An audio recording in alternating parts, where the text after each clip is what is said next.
Filipe Luiz estreia com o pé esquerdo. Com gol de Alexandro, Mengão bate o Corinthians no primeiro duelo da semifinal da Copa do Brasil, com um futebol leve, intenso e produtivo. Diretoria detonou. A arbitragem atrapalhou o Flamengo, com um gol legal de Gabigol anulado e um pênalti claro não marcado. Melhor notícia do ano. Clube anuncia acordo com a Caixa Econômica e pagará a complementação do terreno do estádio. E a assinatura acontece hoje. Essas e outras, a partir de agora, no seu canal Raflanello. Cola. Cola esse dedo no like, ajude muito o nosso canal. Continue compartilhando os nossos conteúdos. Se você ainda não é inscrito, aqui embaixo tem um botão. É muito importante a sua inscrição para o crescimento do nosso canal. Não se esqueça sempre de ativar o sininho para receber todos os nossos vídeos. Raflanello 81 nossas redes. Vem comigo, assiste até o final, não pule esse que é uma parte, porque tem muita informação do rubro-negro mais querido do Brasil e do mundo. Antes das informações do Mengão, e esse vídeo tá incrível, deixa eu falar aqui da Flabet, a bet da nação rubro-negra. A Flabet é pé quente. E quem seguiu a dica do Rafla, falei, vitória do Flamengo. Minha expectativa pro jogo era a vitória do Mengão no primeiro jogo, pra gente ter aí essa vantagem para o segundo duelo. E olha, quando eu peguei a odd da vitória do Flamengo, tava 1,71. Eu meti carvão, botei 150 e ganhei 256. Tá aí a Flabet do Rafla. Olha, na Flabet você tem as melhores odds. E não é só jogo do Mengão, não. São todos os esportes, todos os jogos. Ontem tinha jogos da UEFA Champions League. Na Flabet.com, se você abrir sua conta agora, você pode ganhar até R$600 em bônus. E mais, né? É a bet dos rubro-negros. Vou querer saber de outra bet. É só Flabet. É Flabet na cabeça. Vamos com tudo. E o Mengão ontem quis o destino que a estreia de Filipe Luiz fosse com o pé esquerdo. Gol de Alexandro. O primeiro da era Filipe Luiz como treinador. O final do jogo foi 1-0, mas o placar não retrata o que foi a partida. O Filipe, que reinou naquela posição de lateral esquerdo, né, viu aí o seu comandado, o Alexandro, fazer o único gol do jogo. Mas ele saiu muito, mas muito satisfeito dessa partida. Além do primeiro gol com a camisa do Flamengo, grande partida aí do Alexandro. Esse placar não diz aí muito o que foi Flamengo 1, Corinthians 0 no Maracanã. Por conta do placar, o confronto está praticamente aberto, né? Ainda tem o jogo da volta lá em São Paulo, dia 20, e aí vai ser no estádio do Corinthians, com a torcida do Corinthians, enfim. Mas evidenciou um excelente cartão de visita de Filipe Luiz com o Flamengo intenso, muita pressão, volume de jogo, um time vertical, procurando o ataque a todo momento, jogando para frente.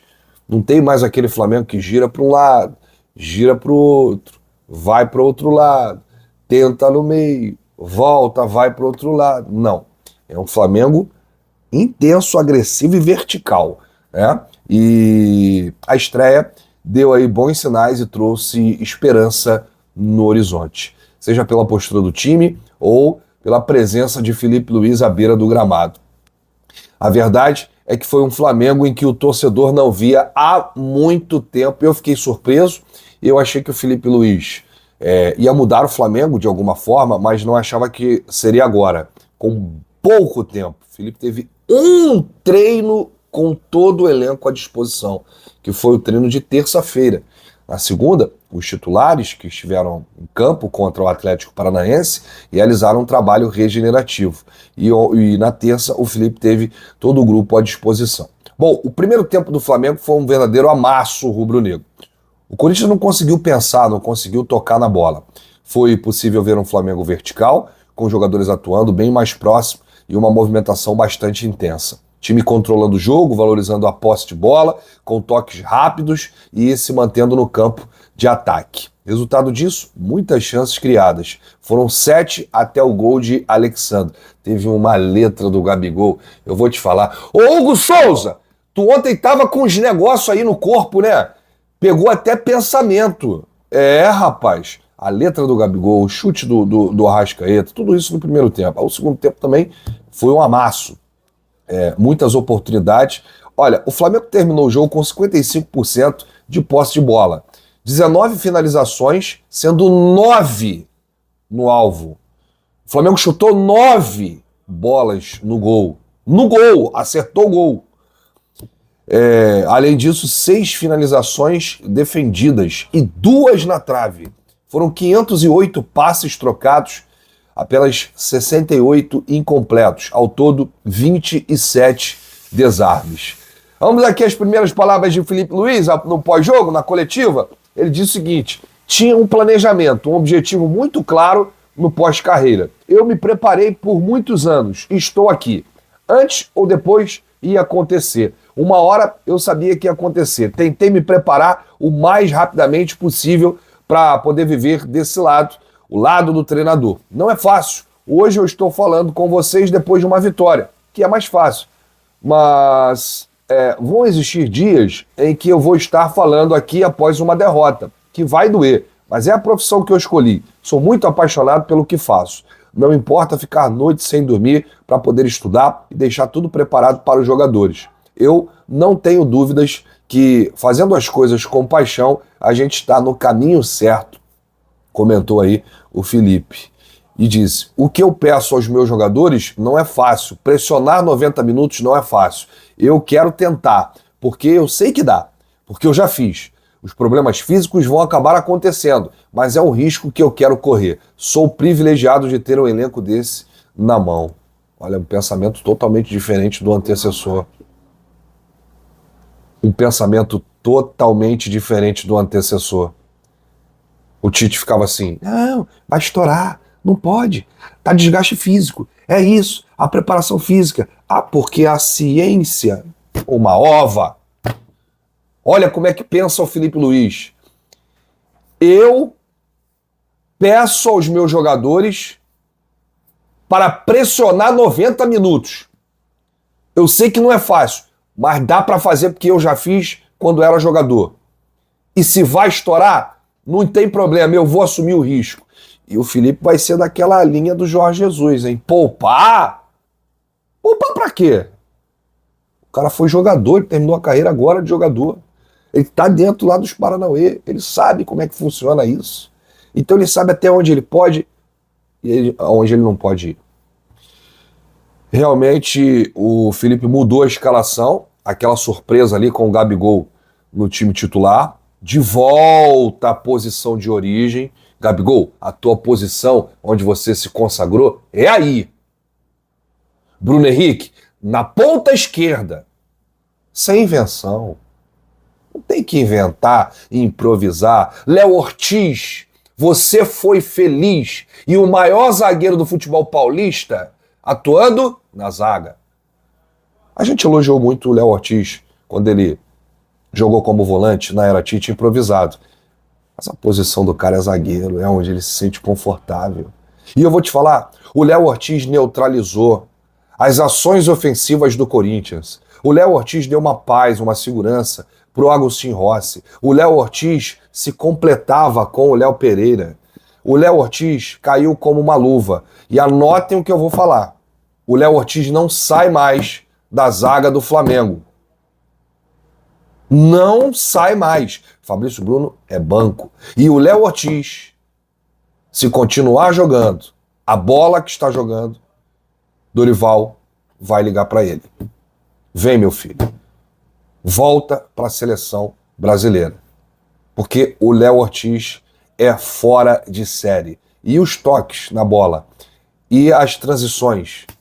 A saída de jogo do Flamengo passou a ser mais técnica com o Léo Ortiz. Porque o Fabrício, ele tentava achar o passe vertical lá na frente. Mas era aquela bola longa que você tem mais chance de errar do que uma bola curta.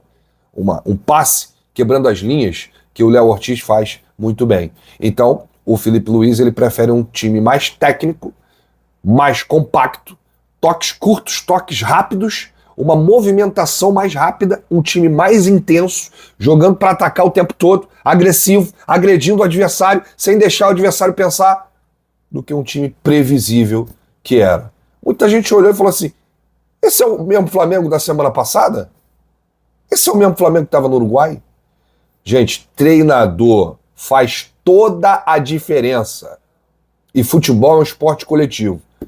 Não adianta você ter um craque, 2 craques, 3 craques no time e não saber aproveitar. No caso do Flamengo, o Flamengo tem uma máquina, uma seleção. São os melhores. Mas se você não tiver um treinador que saiba extrair isso, extrair de cada atleta, fazer o grupo jogar como grupo, não adianta, porque não vai para frente. E eu gostei muito da movimentação ofensiva do Flamengo. O quarteto se movimentava. Bruno Henrique, quando infiltrava, o Gabigol abria. Gabigol, quando infiltrava, o Bruno Henrique abria pela esquerda. Muito parecido com o modelo de 2019. Eu imagino que o Felipe tenha mostrado vídeos dessa época para esses jogadores. Bom, falei aqui do quarteto ofensivo, que teve muita liberdade ontem para trocar de posição. A defesa passou a jogar muito mais alta do que fazia o Tite, né? Eu confesso para o torcedor que eu evito comparações, né, com jogadores, com treinadores, com o trabalho de cada pessoa. Mas eu tenho o direito de ficar iludido com esse início de Filipe Luiz no Flamengo. Fazia tempos que eu esperava ver o time jogar de novo nessa intensidade que jogou ontem. Foi muito bom assistir o Flamengo jogando como Flamengo. E é importante ter um cara ali na beira do campo, como o Felipe, que sabe, entende o DNA rubro-negro. O DNA de atacar. O Muricy Ramalho uma vez deu uma entrevista, e essa entrevista viraliza até hoje, que 2 times no Brasil têm esse DNA de atacar sempre. E não adianta treinador chegar e tentar mudar que vai levar fumo, porque o torcedor desses 2 times vão reclamar a vida inteira. E esses 2 times são Flamengo e Santos. O Muricy falou isso. E o Muricy treinou o Flamengo e treinou o Santos. Bom, se eu já estava confiante no trabalho do Filipe Luiz, agora eu estou 200% confiante. O jogo da volta será no dia 20 de outubro na Neoquímica Arena. Não tem nada decidido. A semifinal está completamente aberta. Tanto que a torcida do Corinthians ontem cantou após o apito final: classificado, classificado, lá o bicho vai pegar, não sei o que, não sei o que lá. Bom, estão comemorando uma classificação, comemorando que lá o Corinthians vai reverter o placar. Agora, eu entendi essa comemoração da torcida do Corinthians, porque o time do Corinthians ontem tomou um baile no gramado do Maracanã. E poderia ter sido de 2, de 3, de 4, de 5, de 6, de 7, de 8, não seria nenhuma loucura. Então o corintiano saiu satisfeito por ter perdido apenas de 1-0. Agora, o Flamengo só não ganhou demais por conta do São Hugo Souza, que pegou tudo, que ainda é jogador do Flamengo. O Corinthians já está aí postergando, né, esse pagamento, ainda não comprou e está pagando multa a cada jogo. E se o Corinthians enfrentasse o Flamengo uma vez por mês, o Flamengo estaria rico, né, porque é 500 mil cada jogo. E aí, vamos ver no dia 20 o que vai acontecer. O Flamengo só não ganhou por causa do Hugo Souza e por causa do Hilton Pereira Sampaio. Olha, o gol do Gabigol viralizou aí, muitos influenciadores estão fazendo aí a tal da imagem com a linha traçada no braço. E o braço não configura impedimento, né? O que configura é o tronco. E essas imagens que eles estão fazendo isso é a imagem da TV. A TV que fez a imagem, traçou a linha, porque eles traçam 2 linhas, uma vermelha e uma amarela.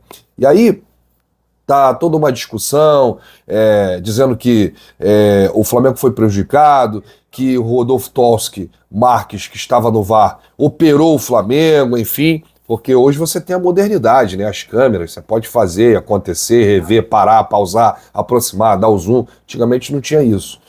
Mas, na minha humilde opinião, o gol do Gabigol foi legal.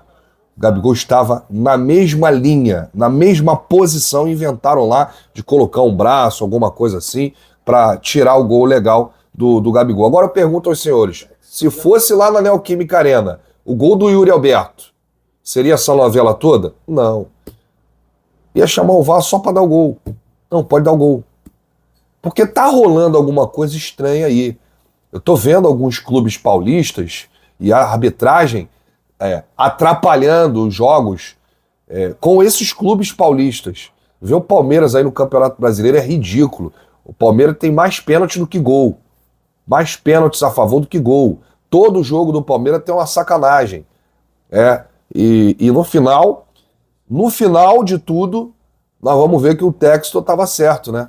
Essa questão aí da arbitragem que vem favorecendo o clube A, clube B, e isso com provas, com imagens. É porque a gente vê mais os jogos do Flamengo, a gente não vê o Palmeiras jogando, mas vai pegar um jogo do Palmeiras do Campeonato Brasileiro, pega agora os próximos jogos do Palmeiras para ver se o Palmeiras vai perder. Como é que fica a arbitragem lá? E o Corinthians, é a mesma coisa, o Corinthians começou a pressionar antes da semifinal, antes da bola rolar, entrar em STJD e não sei o que lá, e é isso, e é aquilo, não pode mudar, é isso, quer pegar o Flamengo todo desfalcado. E, pasmem, senhores, ninguém está falando disso. O pessoal só está falando do gol do Gabigol, que foi legal e que eles anularam. Paulo César Oliveira, comentarista de arbitragem da Globo. O Flamengo teve um pênalti claro não marcado. Não sou eu que estou falando. Na noite de ontem, o lance envolvendo Héctor Hernandes e Bruno Henrique, ainda nos 3 minutos do primeiro tempo. A cabeçada do Bruno Henrique bateu na mão do centroavante do Corinthians. O lance chegou a ser revisado pelo VAR por alguns minutos, mas o árbitro Wilton Pereira Sampaio, numa rapidez absurda, mandou seguir. Isso é um banana, esse Wilton Pereira. Eu não sei o que ele está fazendo ainda apitando. O Wilton Banana de Sampaio.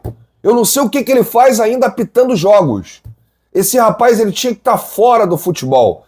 O Paulo César Oliveira, que é comentarista de arbitragem da Globo, ainda trouxe um exemplo do pênalti marcado em cima do Bastos, zagueiro do Botafogo, em São Paulo e Botafogo, nas quartas da Libertadores, como exemplo para bancar a tese. No lance envolvendo o Bastos, a mão foi um negócio de maluco.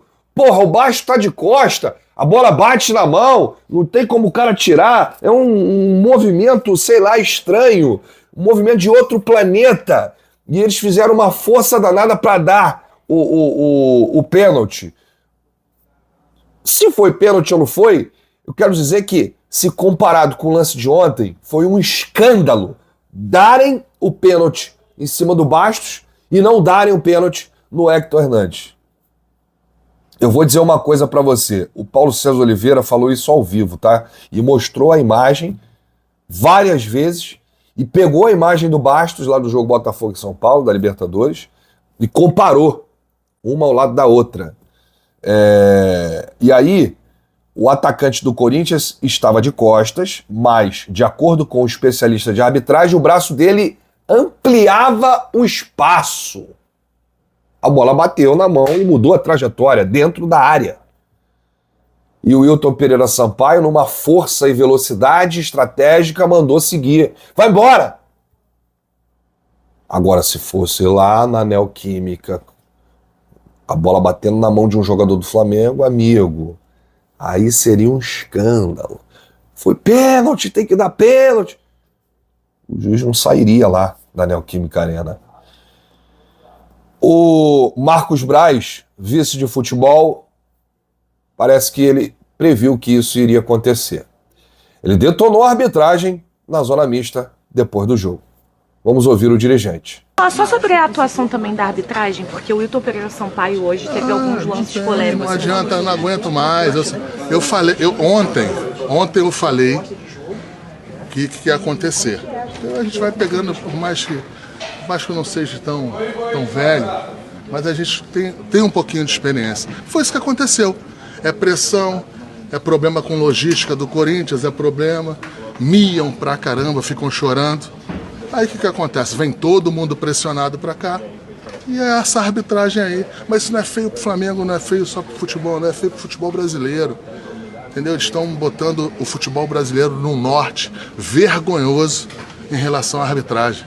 Só que ninguém fala nada e o pior, não é falar nada, a gente fala sempre. Mas não acontece nada. Semana que vem tem mais jogo com o mesmo juiz e com as mesmas tipos de faltas diferentes, sem critério. Porque a pior coisa do mundo é você, na arbitragem, começar a perder os critérios. Que errar e acertar, você tem que... Isso acontece. Agora, perder critério é muito ruim. E foi isso que aconteceu. Mas não adianta ficar falando que, graças a Deus, eu estou falando aqui em cima de uma vitória do Flamengo. Porque também se você fala em cima de derrota, ou de um empate, que seria muito ruim para o Flamengo, você começa, quer choro, quer desculpa, quer terceirizar os problemas, mas não é, a arbitragem é vergonhosa, ninguém aguenta mais e eu não sei onde é que vai parar. Vai parar em algum lugar, mas eu não sei. Aí, Marcos Braz descascou, rapaz, largou o aço no Wilton Pereira. Essa pressão aí corintiana não é de hoje que eles fazem isso, né? Aliás, a arbitragem cariocas contra paulistas é um Deus nos acuda, é um desespero.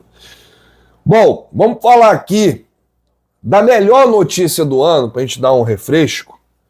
Ontem, momentos antes da bola rolar, o prefeito do Rio, Eduardo Paes, trouxe um vídeo ao lado do deputado Pedro Paulo. Acabou a briga. Flamengo, Caixa Econômica, Advocacia Geral da União e Prefeitura do Rio chegaram a um acordo para encerrar a disputa judicial pelo terreno do gasômetro, onde o Flamengo vai construir o seu estádio. Parabéns. Pode comemorar, torcedor. O sonho será realizado. O primeiro passo foi dado, a compra do terreno, mas tinha uma briga lá com a Caixa falou assim, não, esse valor que o Flamengo pagou no leilão aí da Prefeitura não é o valor que a gente esperava, vamos entrar na Justiça. Agora, não tem mimimi, não tem chororô. O anúncio foi feito ontem, né? O vice-presidente jurídico e geral do Flamengo, Rodrigo Dunch, em entrevista à Flá TV, canal oficial do clube, momentos antes do jogo, disse isso aqui, ó. Nós participamos junto com a Prefeitura, a União e a Caixa de uma mediação para resolver o processo de desapropriação do terreno e o leilão. E conseguimos, depois de muitas sessões, de muitas conversas, de negociações muito duras, mas importantes para você avançar, discutir bem o que você quer fazer. E o Flamengo conseguiu fechar um acordo que foi muito importante. A gente vai poder tomar posse do nosso terreno amanhã, dia histórico, hoje, que foi a declaração do Dunch, foi ontem. Vamos estar todos juntos para realizar o sonho da nossa torcida da casa própria. A mediação deu certo, o acordo vai ser assinado hoje e a pré-formatação do acordo. Só para o torcedor entender, como o Flamengo já havia pagado 138 milhões no leilão de julho e mais 7 milhões e 900 mil após a perícia judicial, com a complementação de 23 milhões e 900 mil, o terreno sairá ao todo por 170 milhões de reais. Ou seja, está todo mundo então satisfeito, tudo acordado, né? Chegaram a um denominador comum e o processo de conciliação para o acordo vinha sendo conduzido pela Câmara de Mediação e Conciliação de Administração Pública Federal desde o dia 29 de agosto. Olha, eu quero dizer uma coisa para vocês e fazer uma coisa que eu nunca fiz aqui nesse canal.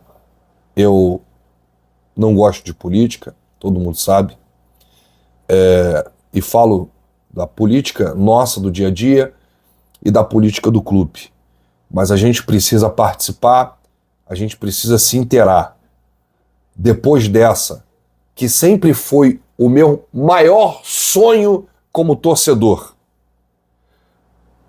a criação de um estádio para o meu clube do coração, o Clube de Regatas do Flamengo, que era sonho do meu pai, e meu pai foi embora sem poder ver esse sonho realizado. E muitos rubro-negros, desde a data da criação desse clube, 1895, não puderam ver esse sonho realizado. Muitos que foram, viram títulos, conquistas do Flamengo e não viram esse sonho realizado. A partir de hoje, eu declaro o meu apoio ao Rodrigo Dunsch, ao meu apoio ao presidente Rodolfo Landim, que para mim, eu que já critiquei muito o Landim, passa a ser um dos maiores, se não o maior presidente da história que esse clube já teve. Porque a construção de um estádio, o pontapé inicial dessa gestão, dessa diretoria, foi o maior título de todos que o Flamengo poderia conquistar. A construção de um estádio é maior do que um título mundial. A construção de um estádio, a nossa casa, era o que faltava para o clube da grandeza do Flamengo. Então, parabéns, Rodolfo Landim. Parabéns, Rodrigo Dunsch. Para você construir um estádio, a primeira coisa que você tem que ter é vontade. Se você não tiver vontade, você nunca vai ter. É como você, torcedor, na sua vida. Você tem um sonho. Você tem que ter vontade de realizá-lo. Senão, você vai sonhar eternamente com aquilo. Seja na vida pessoal, na vida profissional. E tudo isso passou por uma vontade do presidente Rodolfo Landim. E é por isso que eu estou aqui destacando a participação do Landim, do Dunsch, de todos aí dessa gestão. E é por isso que eu estou aqui abrindo meu coração, querendo uma continuidade para o Flamengo ficar cada vez maior, melhor, mais forte, com muitos títulos, e quero estar vivo para ver o estádio do Flamengo. Com toda a humildade do mundo, eu sei reconhecer. Já critiquei muito a diretoria. Quando erra, a gente critica. Quando acerta, a gente chega aqui com toda a humildade e aplaude. 13 títulos da gestão Rodolfo Landim, que chega ao final em dezembro. Na minha opinião, não chega ao final porque o Dunsch será eleito. Mas nenhum desses 13 títulos chega perto na construção de um estádio. Quero agradecer também o prefeito Eduardo Paes, que entrou nessa de cabeça, hein? E muita gente falando, ó, tá aí por causa de política, é um aproveitador, é isso e aquilo, tá jogando pra galera. Teve muita gente que não acreditou nessa história de estádio próprio.